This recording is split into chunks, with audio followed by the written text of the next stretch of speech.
Assalamualaikum warahmatullahi wabarakatuh. Innal hamdalillah nahmaduhu wa nasta'inuhu wa nastaghfiruh wa na'udzu billahi min shururi anfusina wa min sayyiati a'malina. May yahdihillahu fala mudilla lahu wa may yudlilhu fala hadiya lahu. Asyhadu an la ilaha illallah wa asyhadu anna Muhammadan 'abduhu wa rasuluh la nabiyya ba'dahu. Allahumma shalli wa sallim ala sayyidina Muhammad wa ala alihi wa sahbihi ajma'in. Rabbi shrah li sadri wa yassir li amri wa hlul 'uqdatam min lisani yafqahu qawli amma ba'd. Yang kami muliakan Ustaz Fakhruddin, juga yang kami hormati Sahibul Bait Bapak Anwar sekeluarga, dan juga yang kami hormati Ketua Paguyuban Bapak Sukirno, juga kepada bapak-bapak pengurus semuanya, dan juga yang kami hormati Ketua DKM Bapak Ihsan, dan juga pengurus-pengurus DKM, dan semua bapak-bapak yang hadir pada malam hari ini, dan juga bapak-bapak Komplek Mas Madaniyah yang mudah-mudahan selalu dirahmati oleh Allah Subhanahu wa taala. Puji syukur kehadirat Allah Subhanahu wa taala yang telah memberikan kita nikmat, yang telah memberikan kita kesehatan, yang telah memberikan hidayah, sehingga pada hari ini kita dapat berkumpul dalam acara 100 harinya ibunda dari istri Bapak Anwar. Ya, ini 100 hari ya. Kita doakan mudah-mudahan beliau ditempatkan di tempat yang terbaik di sisi Allah Subhanahu wa taala, diampuni segala dosa-dosanya, dan juga amal baiknya selama di dunia diterima oleh Allah Subhanahu wa taala. Amin ya rabbal alamin. Shalawat serta salam mudah-mudahan terlimpahkan selalu kepada junjungan kita Nabi besar, Nabi agung, Nabi Muhammad sallallahu alaihi wasallam beserta para sahabat dan keluarganya, dan mudah-mudahan kita dijadikan Allah sebagai hambanya yang mendapatkan syafaat beliau di hari akhirat nanti. Amin amin ya rabbal alamin. Bapak-bapak semuanya yang dirahmati oleh Allah Subhanahu wa taala, qala Allah taala fil Qur'anil azim, kullu nafsin dha'iqatul maut. Saya hanya mengutip di bagian itu karena bagian itu sangat penting sekali. Jadi setiap insan, setiap manusia, setiap yang bernyawa maka akan merasakan yang namanya mati. Rasulullah Shallallahu Alaihi Wasallam pada waktu beliau mendekati ajalnya, beliau yang terlintas di dalam fikirannya, di dalam hatinya hanyalah yang dipikirkan adalah ummati, ummati, ummati. Pada waktu itu Rasulullah Shallallahu Alaihi Wasallam mengalami sakit yang sangat luar biasa. Di umurnya yang kurang lebih sekitar 62 tahun atau 63 tahun saja, beliau sakit keras. Bahkan itu mungkin sebab musabab dari ada orang yang meracuni Rasulullah SAW. Jadi banyak sekali musuh-musuhnya yang memusuhi Rasulullah, padahal Rasulullah tidak memusuhi mereka. Pada waktu itu Rasulullah Shallallahu Alaihi Wasallam mendekati ajalnya, dan ketika itu Rasulullah Shallallahu Alaihi Wasallam seperti akan berpamitan kepada umat-umatnya, kepada para sahabatnya.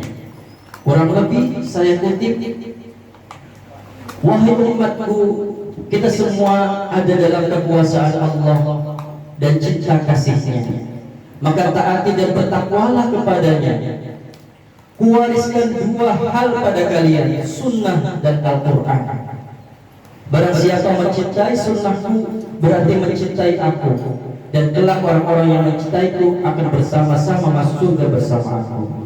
Nah, Nabi Muhammad menitipkan kedua hal tersebut, sunnah dan juga Al-Quran. Sunnah di sini maknanya sangat global. Makanya apa sunnah di sini, banyak orang-orang, banyak para ulama sampai-sampai menafsirkan sunnah-sunnahnya. Sunnah di sini adalah hadis Rasulullah. Hadis Rasulullah adalah tafsir daripada Al-Quran. Jadi Al-Quran juga tidak bisa langsung dipahami secara mentah-mentah, tapi ada tafsiran dari hadis, dan hadis pun ada penafsirannya lagi.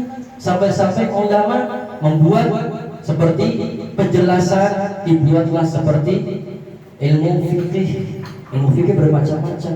Ada yang berkaitan dengan sholat, ada yang berkaitan dengan perdagangan, ada yang berkaitan dengan semuanya.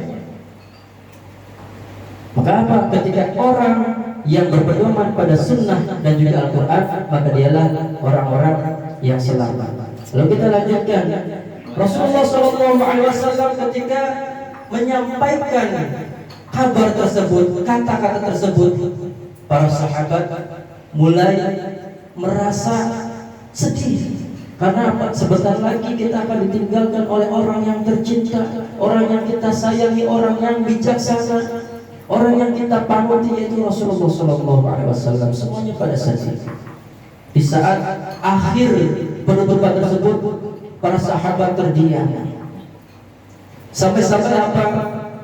Singkat langsung, ketika itu Rasulullah SAW sakit parah. Ketika sakit parah, akhirnya biasanya beliau selalu mengimami sholat pas pada waktu itu sholat subuh. Tapi ditunggu-tunggu kenapa Rasulullah sampai terbitnya fajar, sampai matahari menjelang ke atas, tapi beliau tidak muncul. Ternyata beliau sakit keras, dan ternyata di sana ada Fatimah, anak perempuan beliau yang beliau sangat sayang. Beliau merawatnya. Di sana juga ada Ali yang merawat beliau. Sampai-sampai apa? Ketika itu Fatimah tiba-tiba dikagetkan dengan suara yang mengetuk pintu. Tuk tuk. Bukan dia, mungkin ada yang tok tok, ada yang tuk tuk, terserah ya. Ada yang tek tek ya, maaf nggak silahkan.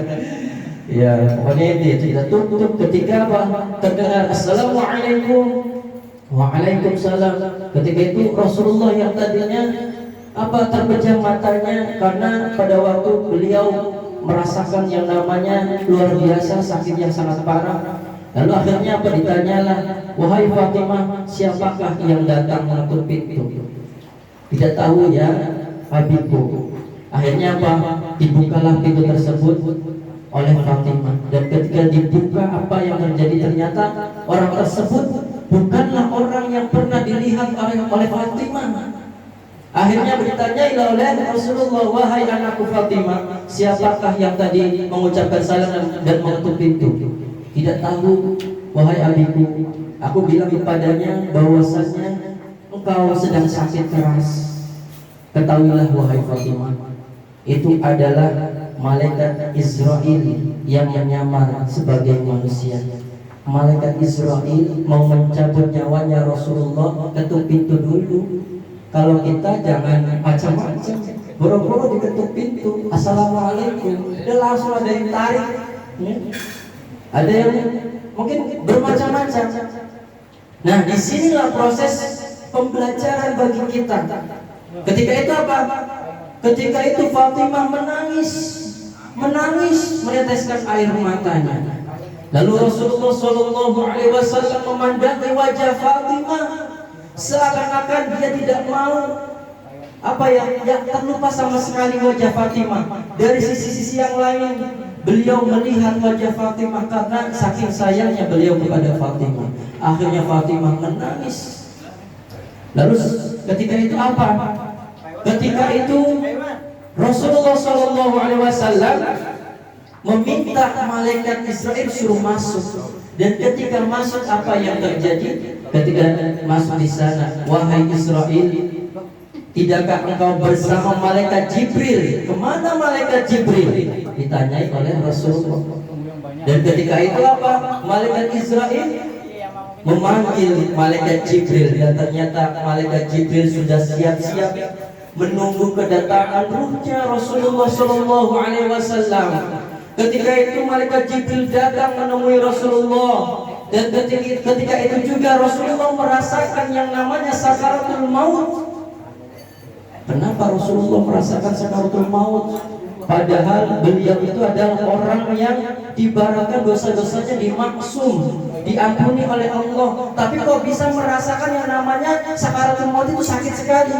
Buat pembelajaran buat umat-umatnya.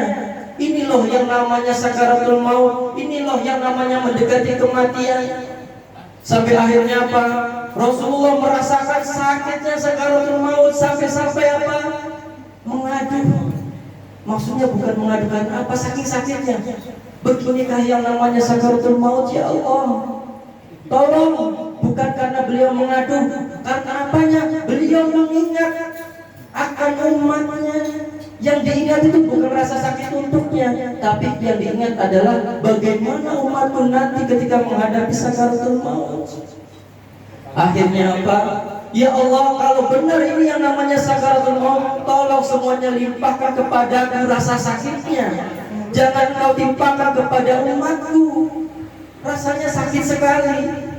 Nah itu Rasulullah ketika menjelang wafatnya yang dipikirkan adalah umatnya. Lalu ketika itu apa? Ketika itu malaikat Jibril memalingkan wajahnya. Lalu ditanya oleh Rasulullah, "Wahai malaikat Jibril, kenapa kau memalingkan wajahmu? Apakah kau jijik kepadaku dengan keadaanmu yang seperti ini?" Lalu malaikat Jibril menjawab, "Siapa yang tega melihat Habibullah hendak dicabut nyawanya?" Akhirnya apa? Semuanya menangis.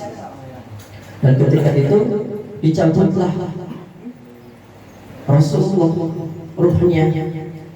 Lalu sebelum dicabut oleh malaikat Israel, "Wahai Jibril, apa yang kau janjikan kepadaku untuk umatku?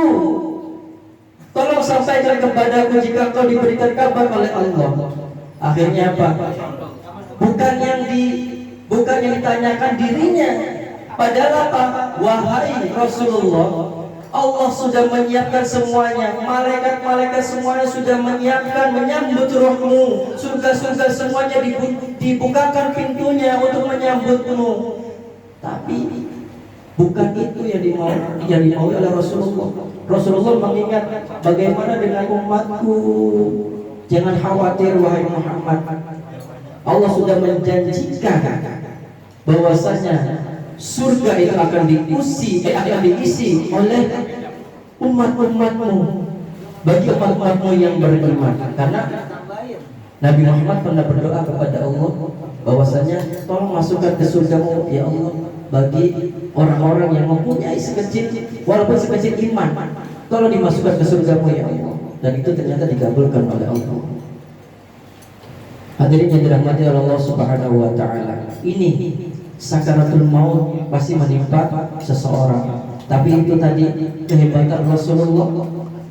Maksudnya di sela-sela mendekati wafatnya yang diingat adalah umatnya.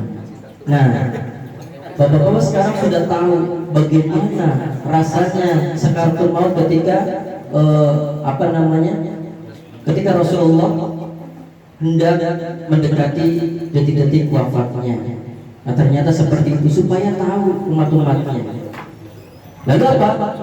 Sebagai pelajaran buat kita juga, bahwasanya kita juga akan merasakan yang namanya sakaratul maut, yang namanya mati. Dan semua amal perbuatannya akan terputus kecuali 3. Idza mata ibnu Adam inqata'a amaluhu illa min 3. Shadaqatun jariyatun aw 'ilmun yuntafa'u bihi aw waladun shalih yad'u lahu. Jadi apabila anak Adam itu meninggal, terputus semua amalnya kecuali 3 perkara. Yang pertama yaitu sedekah jariyah. Sedekah jariyah itu apa? Bermacam-macam. Ada yang membangun mushola, sedekah jariyah. Ada yang membantu fakir miskin, sedekah jariyah. Ada yang berbuat baik, sedekah jariyah. Ada yang berbondong-bondong bekerja bakti, sedekah jariyah. Ada yang selalu tidak menyakiti orang lain, sedekah jariyah. Ada yang melakukan sholat, itu juga termasuk sedekah, amal saleh. Lalu yang kedua apa? Yang kedua adalah ilmu yuntafa'u bihi, ilmu yang bermanfaat. Kita bisa apa? Setiap kita mempunyai keahlian masing-masing. Ada yang ahli gergaji, mengajari temannya yang tidak bisa menggergaji, dapat pahala. ilmunya bermanfaat. Ada yang bermanfaat tentang ilmunya tentang agama, sharing bareng dapat pahala. Dan itu tidak akan terputus sampai orang tersebut mengamalkan apa yang sudah kita ajarkan. Nah, itu adalah ilmu yang bermanfaat. Atau misalnya membuat buku, bukunya bermanfaat, itu juga menjadi apa? Ilmu yang bermanfaat, pahalanya terus mengalir. Dan yang terakhir, awaladul salih yad'ulah, yaitu orang yang soleh mendoakan orang yang meninggal tersebut. Kenapa terputus amal kecuali 3 ini? Dan diantaranya itu adalah waladul salih. Karena membesarkan anak itu sangat luar biasa, mendidik anak itu juga sangat luar biasa. Bagaimana kita mendidik dari mulai kecil? Kalau misal kita mendidik dari kecil, mulai mentanamkan diri mereka dengan ilmu agama, lalu mereka menjadi anak yang soleh, lalu mendoakan orang tuanya. Nah, ini ketika orang tuanya meninggal didoakan oleh anaknya, maka apa? Akan terus pahalanya ditujukan kepada almarhum atau almarhumah tersebut. Nah, itu termasuk yang sangat luar biasa. Makanya pada acara malam hari ini tujuannya adalah itu. Waladul salih yad'ulah. Di sini ada yang mengartikan global. Waladul salih bukan hanya waladul salih saja.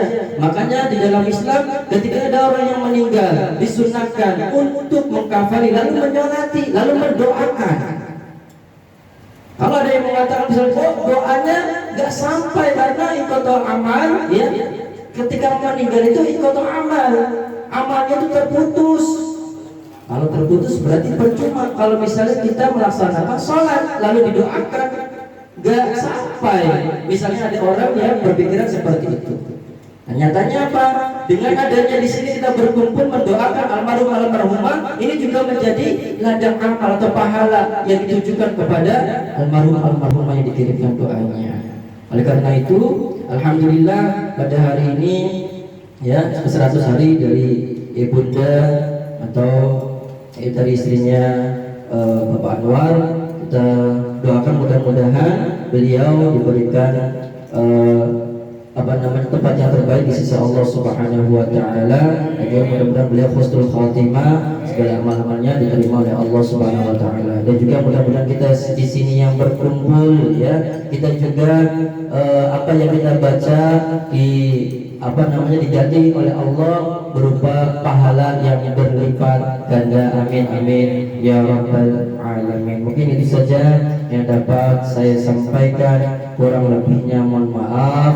Bila ada suatu kebenaran itu datangnya dari Allah. Apabila banyak sekali kekeliruan yang saya sampaikan, itu adalah datangnya dari saya pribadi sebagai makhluk yang tidak lepas dari kesalahan. Al-insan makhluk khata', manusia adalah tempatnya salah dan juga lupa. Ini saja, terima kasih. Wabillahi taufiq wal hidayah. Assalamualaikum warahmatullahi wabarakatuh.